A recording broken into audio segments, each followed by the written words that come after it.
Bismillahirrahmanirrahim. Assalamualaikum warahmatullahi wabarakatuh. Perkenalkan, nama saya David Sidik Alfauzan. Dan nama saya Mustika Sari Putri. Kali ini kami akan mempresentasikan SRS dan SDD dari tugas mata kuliah Project 2 yang judulnya Sistem Informasi Geografi Zona Rawan Kejahatan berbasis website.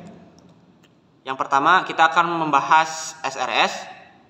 Dan di sini ada latar belakang. Menurut data kepolisian Resor Subang, terdapat beberapa jenis kejahatan yang sering terjadi di Kabupaten Subang selama tahun 2022. Di antaranya ada pencurian dengan 467 kasus, curanmor dengan 215 kasus, pengeroyokan dengan 120 kasus, dan narkoba dengan 37 kasus. Data BPS Subang melaporkan data sebanyak 1.357 jumlah kejahatan yang dilaporkan di tahun 2022 dan jumlah tindakan pidana yang hanya mencapai 388 tindakan pidana selama tahun 2022. Nah, dalam upaya mempermudah akses informasi tentang zona rawan kejahatan pada masyarakat, dibangunlah suatu sistem informasi geografi zona rawan kejahatan berbasis website. Oke, di sini ada tujuannya yaitu yang pertama, meningkatkan ketersediaan informasi tentang zona rawan kejahatan kepada masyarakat secara online. Yang kedua, mempermudah masyarakat untuk memantau dan menghindari daerah-daerah yang rawan kejahatan. Yang ketiga, meningkatkan kesadaran masyarakat akan bahaya kejahatan dan tindakan yang dapat dilakukan untuk mencegah terjadinya kejahatan di zona rawan. Yang terakhir, meningkatkan keamanan di daerah zona rawan kejahatan dengan membuat masyarakat lebih waspada dan berhati-hati di daerah yang rawan tersebut. Dan di sini juga ada ruang lingkup terbagi menjadi 3 bagian, yaitu penentuan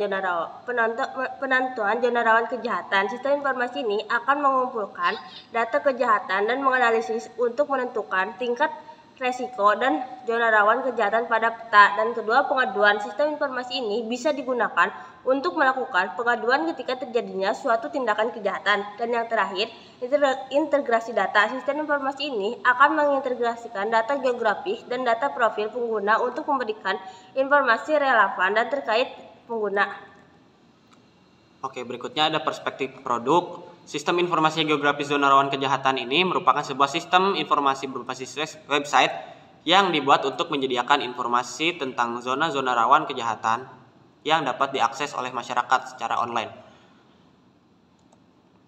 Dan di sini juga ada software interface, yaitu ada 4 bagian. Kita membangun sistem operasi, kita mengambil Windows 10, dan bahasa pemrograman kita mengambil PHP, MySQL, CSS, dan JavaScript dan CI4. Dan yang ketiga ada browser, kita mengambil Google Chrome, dan yang terakhir DBMS, kita mengambil MySQL. Untuk sistem operasi kami menggunakan Windows 10 Pro karena laptop yang saya gunakan adalah beroperasi di Windows 10 Pro. Berikutnya untuk bahasa pemrograman, kenapa kita menggunakan PHP, MySQL, dan CSS serta JavaScript? Karena sebelumnya juga sudah pernah diajarkan di mata kuliah sebelumnya. Dan kita juga menggunakan framework CodeIgniter 4 karena dari literatur yang kita baca dan juga lihat dari YouTube dan berbagai referensi, untuk geografik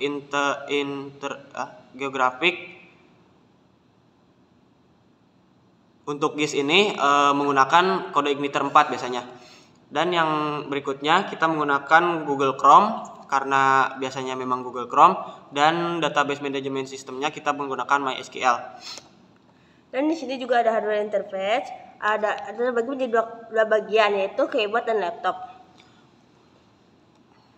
Di sini ada manfaat produk. Manfaat produk ada 4 bagian. Yang pertama, meningkatkan ketersediaan informasi tentang zona rawan kejahatan kepada masyarakat secara online. Yang kedua, mempermudah masyarakat untuk memantau dan menghindari daerah-daerah yang rawan kejahatan. Yang ketiga, meningkatkan kesadaran masyarakat akan bahayanya kejahatan dan tindakan yang dapat dilakukan untuk mencegah terjadinya kejahatan di zona rawan. Yang terakhir, meningkatkan keamanan di daerah zona rawan kejahatan dengan membuat masyarakat lebih waspada dan berhati-hati di daerah-daerah tertentu.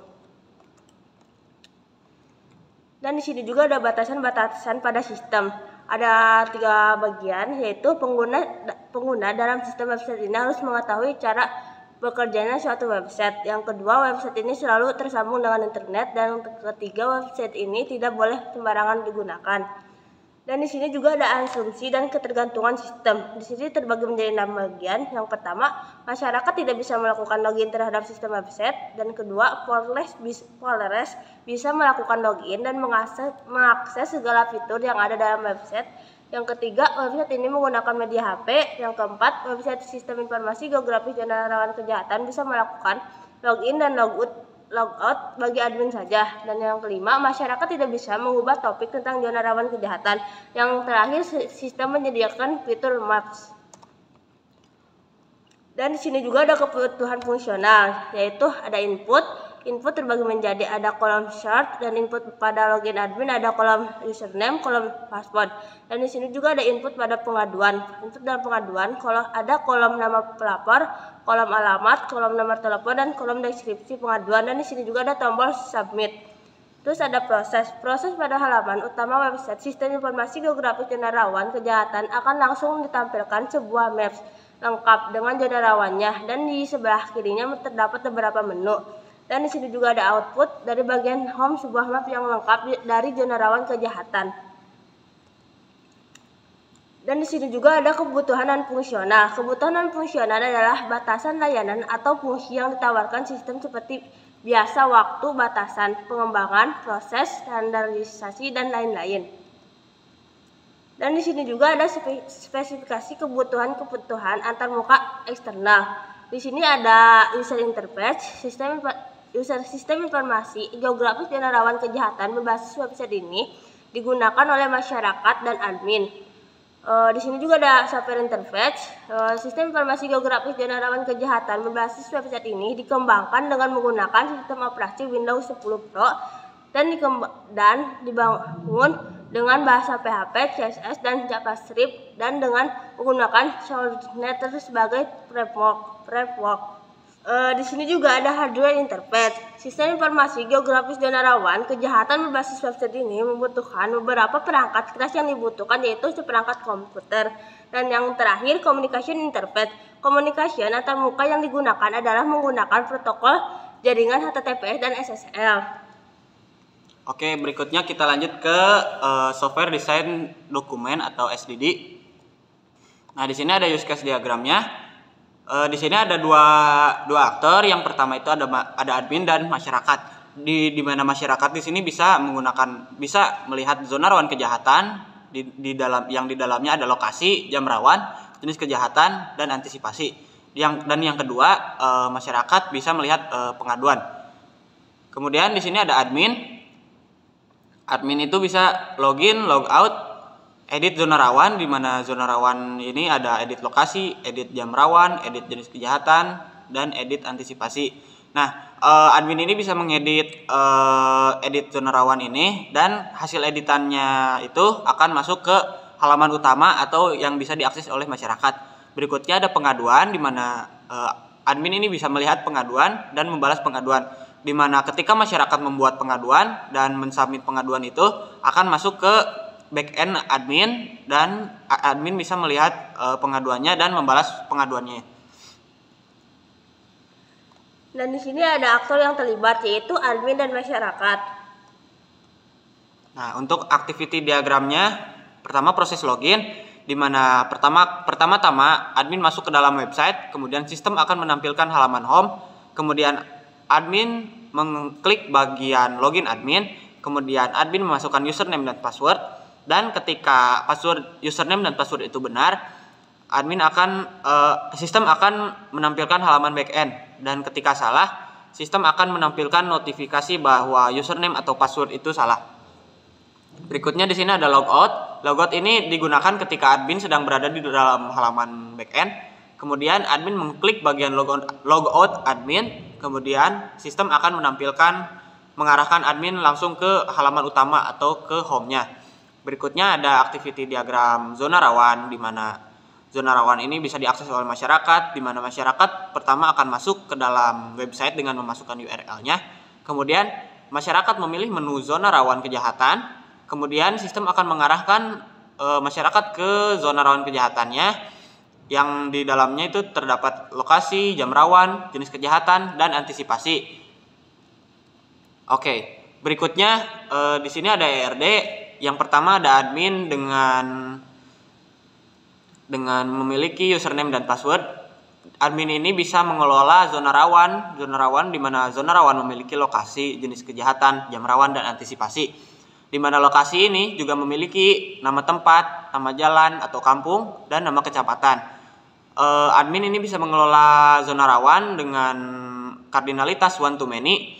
Kemudian di sini admin juga bisa melihat pengaduan, di mana pengaduan ini memiliki nomor KTP, nama, nomor telepon, jenis pengaduan, foto diri, dan deskripsi pengaduan. Di mana admin dan pengaduan ini kardinalitasnya itu yaitu one to many juga. Berikutnya, masyarakat bisa melihat zona rawan, di mana masyarakat memiliki ID masyarakat dan juga nama, di mana masyarakat ini memiliki kardinalitas one to many kepada zona rawan. Kemudian masyarakat juga bisa melaporkan pengaduan dengan kardinalitas one to many. Kemudian zona rawan ini juga memiliki di zona rawan ini memiliki pengaduan dengan kardinalitas many to many.